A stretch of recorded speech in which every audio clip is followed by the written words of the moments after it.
Like I've seen reports, I saw your story, it was in Monday's morning paper. Navorro Bowman may be going pro. He's going to be looking at this. The scouting systems have him as a first-round pick. Is he ready for the NFL? And this guy missed 3 games during the college season. He seems to be coming on really well right now. He reminds me of his mentor, LeVar Arrington, is wearing the same number.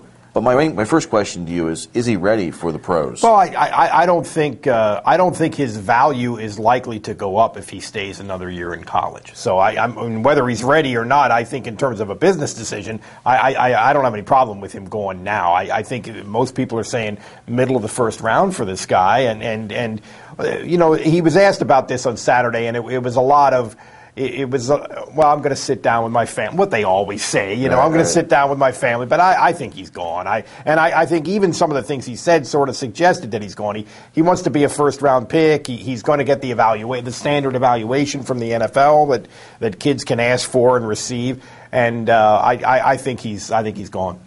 I think when he sees what happened to Sean Lee, who got hurt. Sure. And you don't take that chance. He's had an impact on games. I hate to see him leave. And I hate it even more because of the blow it sends to the program. And I'm going to ask you that. How big of a blow, if you're losing Hall and Lee to graduation, now you lose Bowman, the third starter this year, how big of a dent does this put on their program defensively? All year we've talked about Penn State losing, having to rebuild secondary, having to rebuild wide receivers, having to rebuild the offensive line. Next year they're going to have to rebuild linebacker. There's no question about that. Sean Lee and Josh Hall are gone.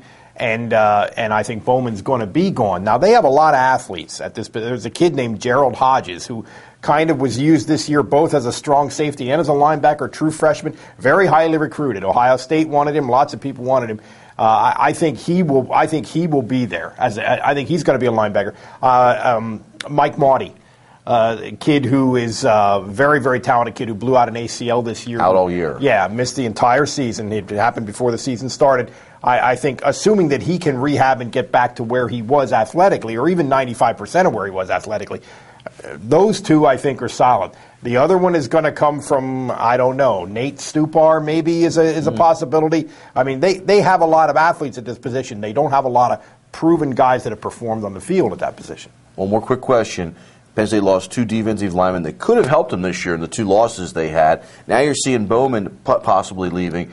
Is this a trend that Penn State fans have to get more used to? We bring in this kind of talent. They may not be here 4 years or 5 years anymore, folks. These guys are going to go to the pros. I think there's something to that, but it's a trade-off because I think they have more athletes than they've ever had, and therefore should have a better chance at least to fill in those gaps.